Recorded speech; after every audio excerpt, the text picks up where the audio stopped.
السلام علیکم ورحمۃ اللہ وبرکاتہ۔ پھر محترم، میں امید کرتا ہوں کہ آپ حضرات خیر و عافیت سے ہوں گے۔ ہم سب جانتے ہیں کہ قرب قیامت میں دجال دنیا میں فساد مچائے گا، تو کیا دجال دنیا میں آ چکا ہے یا نہیں؟ اگر ہاں آ چکا ہے تو کہاں ہے؟ تو آئیے میرے محترم، اس کے بارے میں دنیا کی سب سے سچی اور سب سے قابل اطمینان زبان سے پوچھتے ہیں کہ دجال کہاں ہے۔ میرے محترم، ایک مرتبہ اللہ کے رسول نماز پڑھ رہے تھے تو منبر پر تشریف فرما ہوئے اور مسکراتے ہوئے فرمایا، تمام لوگ اپنی اپنی جگہ بیٹھے رہے۔ پھر فرمایا، جانتے ہو میں نے تمہیں کیوں جمع کیا ہے؟ لوگوں نے کہا، اللہ اور اس کے رسول بہتر جانتے ہیں۔ آپ صلی اللہ علیہ وسلم نے فرمایا کہ اللہ کی قسم، میں تمہیں نہ تو کسی چیز کا شوق دلانے کے لیے اور نہ کسی چیز سے دھمکانے کے لیے جمع کیا ہے، بلکہ میں تمہیں بتانے کے لیے جمع کیا ہے کہ تمیم داری جو پہلے عیسائی تھا وہ آیا، اس نے بیعت کی اور اسلام میں داخل ہو گیا۔ اس نے مجھے ایسا واقعہ سنایا جو ان باتوں سے تعلق رکھتا ہے جو میں تمہیں دجال کے بارے میں بتایا کرتا ہوں۔ اس نے مجھے بتایا کہ وہ لخ اور جزام قبیلے کے 30 آدمیوں کے ہمراہ ایک بحری جہاز میں سمندر کے سفر پر روانہ ہوگا۔ سمندر کی لہریں مہینہ بھر انہیں ادھر ادھر دھکیلتی رہی، یہاں تک کہ وہ ایک جزیرے میں پہنچ گئے۔ اس وقت سورج غروب ہو رہا تھا۔ وہ ایک چھوٹی کشتی میں بیٹھ کر جزیرے میں داخل ہوئے۔ جب وہ جزیرے میں داخل ہوئے تو ان کو ایک جانور ملا، ایک عجیب جانور ملا جس کے جسم پر بہت سے بال تھے۔ بالوں کی کثرت کی وجہ سے انہیں اس کے آگے پیچھے کا کچھ پتہ نہ چل رہا تھا۔ انہوں نے کہا، تیرا ناس ہو تو کیا چیز ہے؟ اس نے کہا، میں جساسا ہوں۔ انہوں نے پوچھا، یہ جساسا کس بلا کا نام ہے؟ اس نے کہا، اے لوگو، خانقاہ میں موجود اس آدمی کی طرف جاؤ، وہ تمہاری خبریں سننے کا بڑے تجسس سے انتظار کر رہا ہے۔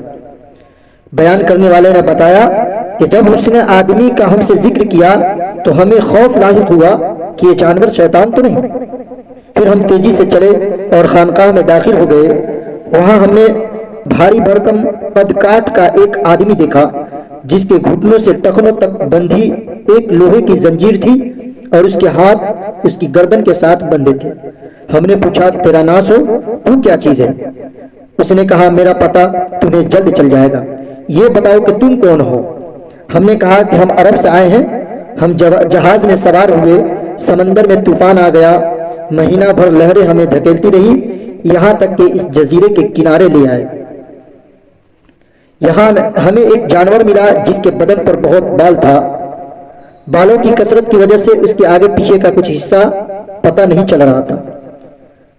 اس نے کہا، خانقاہ میں موجود اس آدمی کی طرف جاؤ، وہ تمہاری خبریں سننے کا بہت شوق سے انتظار کر رہا ہے۔ تو ہم تیزی سے تمہاری طرف آئے، اس ڈر سے کہ کہیں یہ شیطان نہ ہو۔ وہ زنجیر سے بندھا ہوا آدمی نے کہا، مجھے بیسان کے نخلستان کا حال بتاؤ۔ ہم نے کہا، اس نخلستان کے بارے میں کون سی بات پوچھنا چاہتے ہو؟ کہا، میں جاننا چاہتا ہوں کہ کیا اس کے درختوں پر پھل آتے ہیں یا نہیں۔ ہم نے کہا، ہاں۔ کہا، مجھے تیبریا کی جھیل کے بارے میں بتاؤ۔ ہم نے پوچھا، اس کی کون سی بات جاننا چاہتے ہو؟ اس نے کہا، کیا اس میں پانی ہے؟ ہم نے کہا، ہاں اس میں پانی ہے، اس میں بہت پانی ہے۔ وہ بولا، اس کا پانی بہت جلد ختم ہو جائے گا۔